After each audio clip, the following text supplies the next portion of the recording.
which eventually led to the start of World War II. All right? Europe. You need to understand what is Europe. World War II in Europe, yes. Europe means what? You must know that one.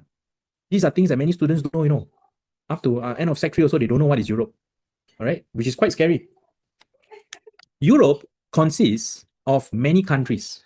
All these countries I'm circling right now, all right, is Europe. It's a continent. Okay, it's a big continent. It consists of Spain, Portugal, France, Italy, Germany, Britain, Ireland, Russia, Finland, Sweden, Norway, Ukraine. All these countries consist of Europe. Oh, sorry, Europe consists of all these countries. Sorry, Europe consists of all these countries. Have you all heard of any of these countries before, other than Germany and France? What country have you heard of, Gabriela? The Hungary. The what? I never heard of such a country. The what? The Hungary. The Hungary. The The Hungary. The the Austria. Austria lah. What the Austria? Where got the Austria? No, I'm also talking about the Hungary, that part. The one near to Austria. The one next to Hungary, Austria. Hungary, Yeah. is it? Oh, you Yeah. heard of it? Okay, all right. How about you, Akira? Which country have you heard of in the news? In the news? Yeah, or anywhere based on your own learning or your own experience. Ukraine? Yeah, like Ukraine, because there was many years ago, it was always in the news because of the war, right? Russia and Ukraine were having a war, right? Not okay. How about you, Gertie? Which country have you heard of? Norway. Why Norway? Because of the case of like the son of the princess, like he raped a lady. Oh, is that so? Wow, I need to Yeah. read up on that. When do you see that? I didn't even know about that. CNA. I thought you were going to say last night because Norway played World Cup last night. Oh no. Right? Which is true, they played last night and they won. All right, I thought you would say that, but you're telling me about a rape case. Okay, now what is this? Remember, where is Britain? By the way, Britain. Can anyone spot for me? Do you know you all can draw on my screen? Come and draw lah. Gabriela, don't use your pen and draw on your laptop. Take your mouse, okay? Take your mouse and then move the arrow and you can draw.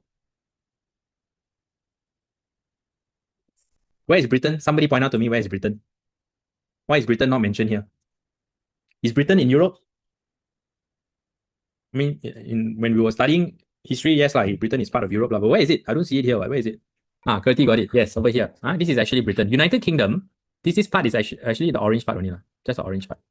Okay, Ireland is a country by itself. This part here is known as Great Britain, also known as United Kingdom. The same. Great Britain and United Kingdom is the same, because Great Britain, right? This Great Britain, okay, it consists of England, Scotland, Wales, and Northern Ireland. All these territories they belong to United Kingdom, which is also known as Great Britain, which is also known as what we know as Britain, short from Britain. So we always say British colonized Singapore, right? The British people. That means we're talking about people who come from here, right? Great Britain. Right? The British colonized us, right? Yeah. So England is just a part of Britain. Yeah. This is England, then Scotland somewhere here, then Wales somewhere here, right? Okay, so this, right? Okay, are you all clear what is Europe? So there's going to be a war here, and started by Germany. Germany is going to start a war. Germany is going to attack Poland. Germany is going to whack Poland here. And then Britain and France will come to help Poland by attacking Germany. And once that happens, Italy will help Germany. And then more and more countries will get involved, basically. Everybody will get involved. Most countries in Europe will be involved in the war. Right? You're either helping Germany or you're helping Britain.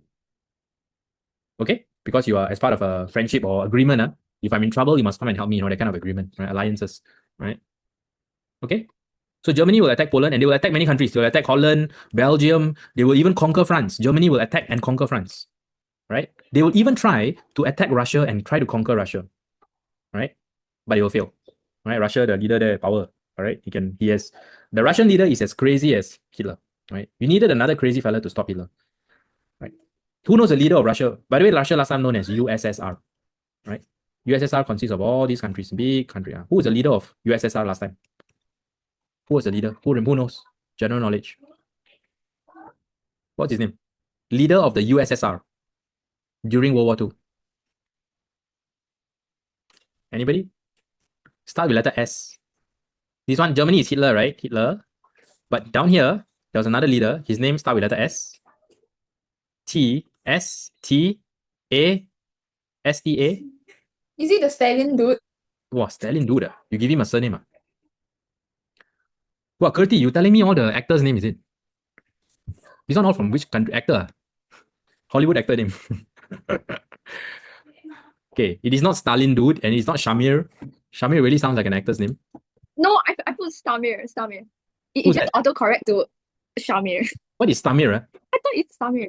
Still sounds like an actor's name, you know. If you tell me in Bollywood, you go to India, right? The Bollywood actor Stamir, I'll believe. There's an actor called Stamir, I will believe. Because I don't know who the actors are. But if you tell me there's an actor called Stamir, I'll believe. Sounds like one. Anyway, the leader of the USSR during World War II, his name is Stalin. Okay, you're quite close, like Kurti. Right? And Gabriela also, no surname, no, don't have dude. No Stalin dude. His full name is actually Joseph Stalin. Last time, Sec 3 students have to learn about him. One full chapter on him. It was my favorite chapter, really. Joseph Stalin chapter was my favorite. I don't know why they remove it. They remove it and replace it with militarist Japan. Alamak, I tell you, this militarist Japan. The three main reasons which led to the start of World War II, right? Number one, the failure of the League of Nations. Number two is Germany's aggressive foreign policy. Number three is policy of appeasement. Failure of League of Nations, Germany's aggressive foreign policy, and the policy of appeasement. We will only be focusing on number one today. Okay, today we'll just focus on number one, the failure of the League of Nations. Okay, we'll just learn quite considerably things about it. Okay, and then another time we'll go to number two and number three. Right? Okay. Okay, failure of League of Nations, part one. You all remember this was set up after World War I as part of the Treaty of Versailles. They set up the League of Nations, right? It's generally considered very weak, right? The League of Nations is a failure. Okay, so just to recap, what do they do? Right, League of Nations, what do they do? Who are the key members of the league? You all remember? Just take a look at the answer here. The League of Nations' purpose was to promote global peace. All right, their main aim is to prevent countries from going to war. Right, they were supposed to be the world policemen, right? Help countries resolve their problems, prevent them from fighting with each other. Okay, so that countries can resolve their problems peacefully. Okay, instead of going to fight. The key members, like what Kurti says, you're right, is Britain and France. These two are your two leaders, the leaders of the key members of the Britain and France, League of Nations. Okay, right? Yeah, good. Okay. All right. So different ways of stopping, but let's list them out together. All right. All of you, like Gabriela said, that they can the LON can condemn the aggressive countries. Condemn means aggressive countries' actions. Basically, condemn means to scold, basically. Scold. The members of the League of Nations, right? They all scold the aggressive country. Let's say Japan attack another country. The League of Nations go and scold them. They send an official letter to reprimand Japan that you stop that. What you're doing is wrong. Right? It's basically to pressure the Japan to stop it. All right. But usually this one is usually ineffective. Usually aggressive countries not scared one. They're not scared of the League of Nations. All right, okay, that's number one. Number two, Kurti and Gabriela mentioned it. Restrict trade. Right? Another word for this important word I want you all to know, right? Sanctions. Sanctions. Girls, are you all listening to this? Very important, this word you all will see very often. Sanctions. Means that to punish the country, punish the aggressive country, punish the country by banning the sale of certain items to it. Example, oil. No member of the League of Nations is allowed to sell oil to the aggressive country. This is called sanctions. Oil is just an example. I can also ban the sale of metal, ban the sale of rubber. I can ban whatever, all right? That means no member of the League of Nations is allowed to sell things to that country. Cannot even buy things also. Cannot sell and buy things. The aim is to hurt the economy and the military, right? Because sometimes the military, right, the country's army needs oil to operate. They need oil to operate all their aeroplanes and their tanks. So if I stop selling oil to you, you cannot operate your military. Then you cannot attack already. So sanctions can be quite powerful, right? But these are slow, right? Sanctions are slow to work because it takes some time for sanctions to work.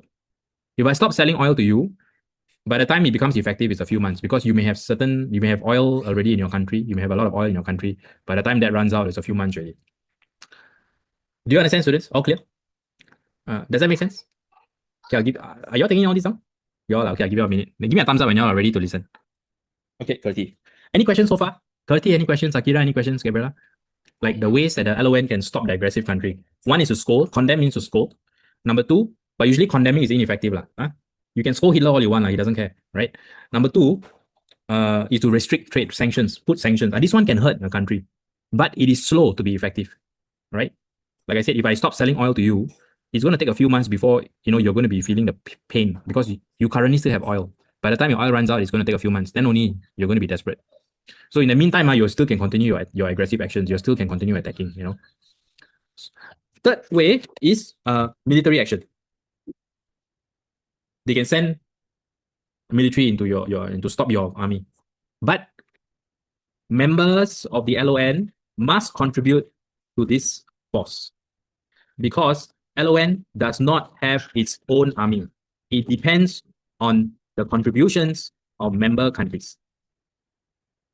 This is a very important point. So you can see that the League of Nations, they are paper tiger basically, right? On paper, they look very strong, but in reality, they have a lot of problems. They can't really force countries to do things, and countries are not even scared of them, right? Which you will learn along the way in this chapter to show which you can see how weak the League of Nations is. That's why the first reason you're learning is weak League of Nations, right? And you're going to learn exactly why they were considered weak, right? So the first thing they were expected, one of their aims is not only to maintain peace, their aim is to disarm countries, all right? Disarm. This is one of their jobs, the League of Nations. They were expected to make countries reduce the amount of weapons they have and reduce the sizes of their military. This is the meaning of disarmament. But they failed at doing that. Okay. Quick question. What is disarmament? Just to be sure. Yeah, to reduction of military, the limitation of weapons, armed forces. Disarmament is reducing the size of the military and military equipment. Okay, important that you know the meaning of disarmament before you understand what's going on. Okay. And another question, why is disarmament important? Why is it that the League of Nations, one of their main aims is disarmament? Why is disarmament so important? Why is it important for countries to disarm? Think about it. Yeah. So generally the main aim, right? The most important reason, right, is to reduce the size of the military so that war can be avoided. When countries have large military, right, there's a higher risk of war, right? When your country is too big, there'll be a higher risk of war. They held a World Disarmament Conference attended by 60 countries, but the countries cannot agree what to reduce. Firstly, they can't even agree what is counted as an offensive weapon or a defensive weapon. Some countries say they need these weapons. Some countries say that those are considered offensive, but another group say, no, this one is considered defensive. We needed to defend ourselves. We're not using it to attack anybody. So people have a lot of arguments about it. You can find this information in your notes already. All right? In your notes, you will be able to see it. Page 1, failure of disarmament. Okay? And then France refused to let Germany rearm, fearing another invasion, because Hitler asked whether he can, because right now his army is only 100,000 soldiers, right? Because of Treaty of Versailles. So he asked he himself attended this conference.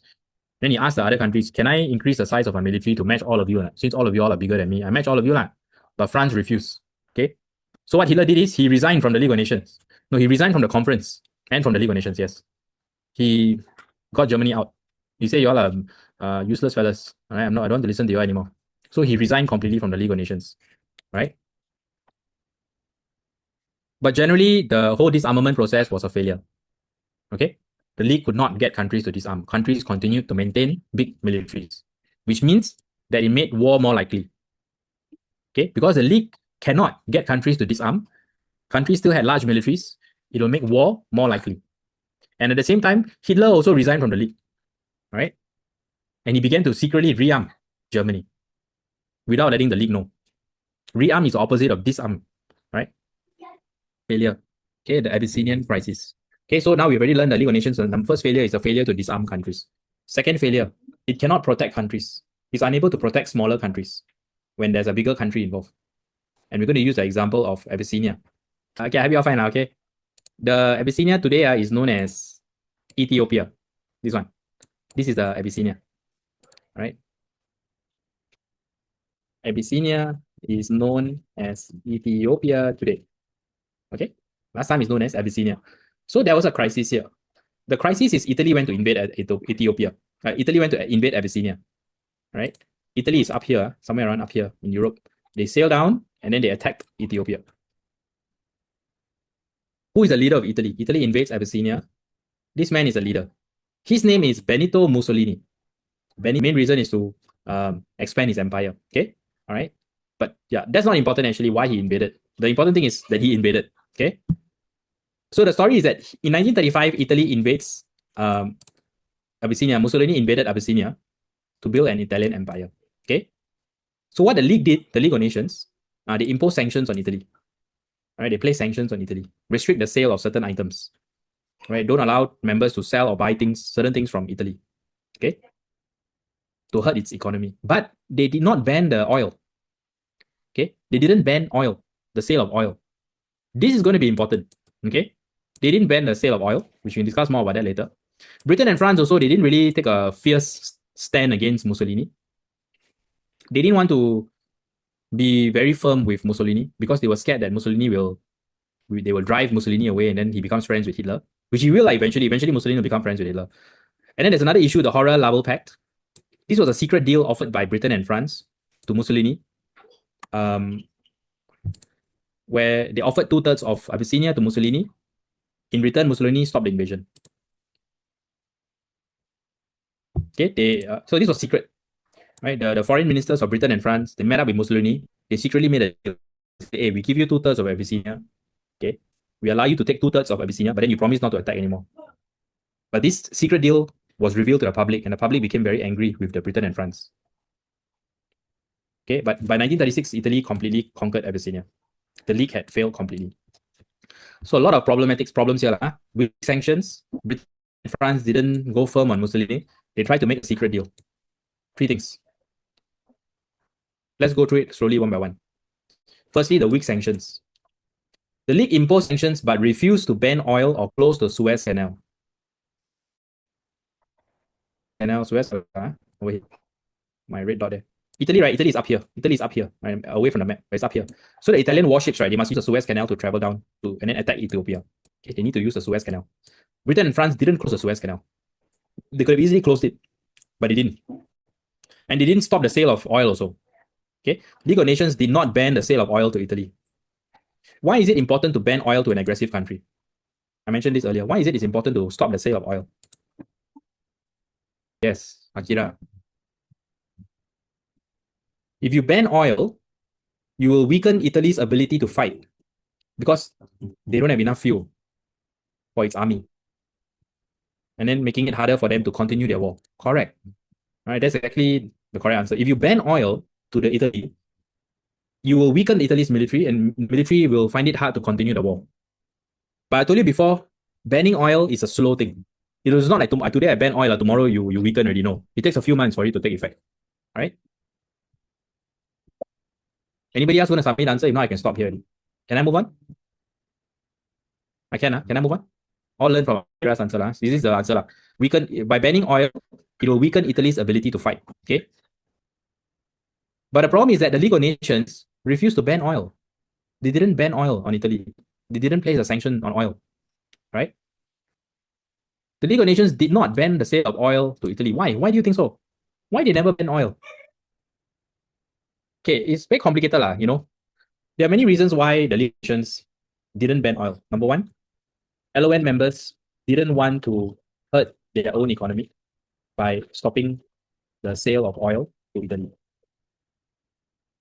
Read that for a moment. Let's say I'm Britain, right? I'm Britain, and I'm selling oil to Italy all this time.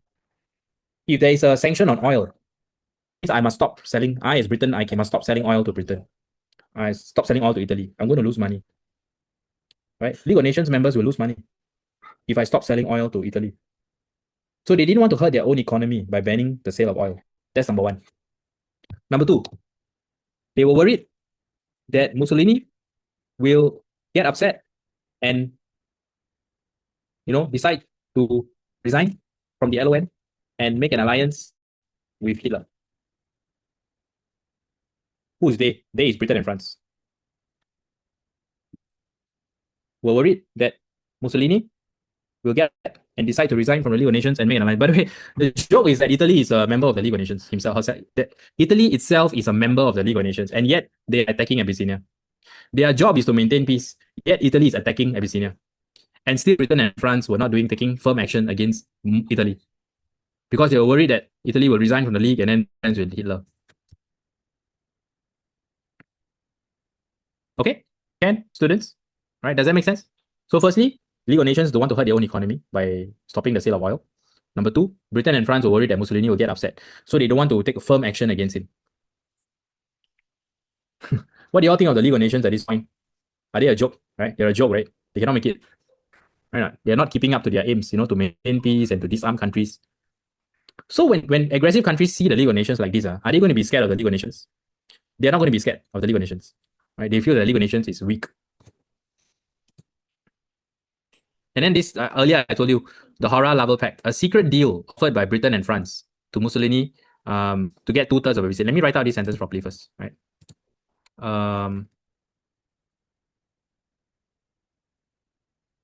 This was a secret deal to Mussolini to obtain 2/3 of Abyssinia. In return, Mussolini must stop attacking Abyssinia.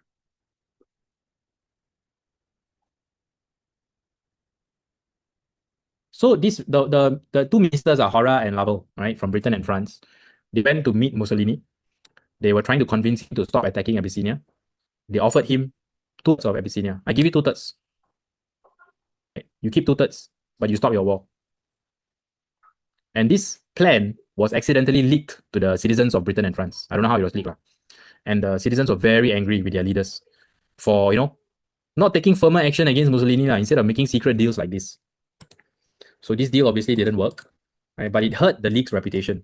It made the league look very weak. Okay? It made them look incompetent. Like, you can't even take firm action against aggressive countries. You have to make secret deals like this. And the deal also is not fair to Abyssinia. You can't even look after the small country, Abyssinia, the weak and small country. Are you all following along, girls? You understand this? Right? It looked very bad on the league, right? This secret plan.